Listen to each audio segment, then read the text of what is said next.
Hello and welcome to On Second Street. In light of the tragic assassination of American political activist Charlie Kirk, today on Second Street, we're going to be talking about the issue of political violence. Does Canada have a problem with political violence? And what can we do to avoid some of the more extreme problems that we're seeing south of the border? We've got two excellent guests lined up to talk about this issue today. Candice Malcolm is the CEO and founder of Juno News, and Mark Milke is the president and founder of the Aristotle Foundation for Public Policy. Thank you both for taking a few minutes to talk today about this really important issue. I'm going to pose this question to both of you. Candice, we'll start with you. In your mind, does Canada have a problem with political violence?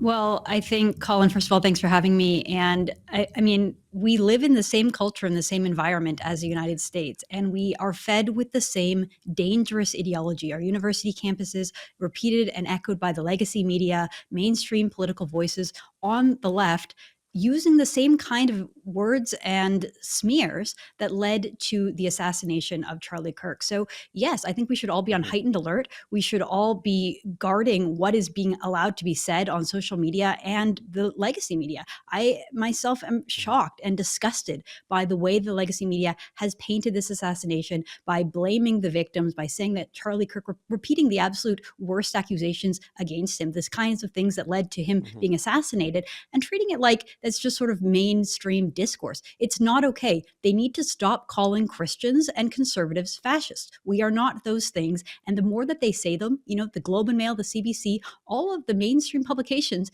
in this country are repeating the exact same smears. I've had enough of it. I think that Canadians need to stand up and call it out, call the editors of these newspapers and these publications and tell them to stop using these labels to describe mainstream conservatives.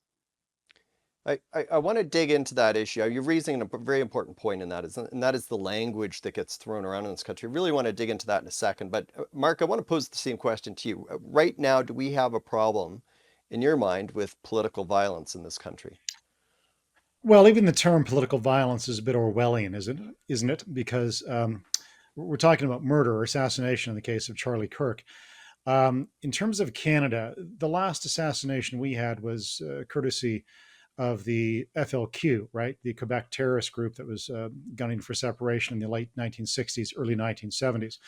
I forget the exact year, but James Cross, a British High Commissioner, and Laporte, a Quebec deputy premier. I believe both of them were murdered. Certainly Laporte was. And I think Cross's body was found in the trunk of a car. So that Mark, was I the hate to last time interrupt you. just Mark, I hate to let interrupt me you, but finish, please. Let me finish. No, let me there finish, are please. political I'm making a assassinations. point. There's I'm been making a Oh, point. I am hold making assassination, a on, Indian hold point. on. assassinations in So Canada. Time out for finish. one sec. Time out for one sec. Let's just let Mark So finish his point, and then I Candice appreciate will get Candace your withdrawing, thoughts on this.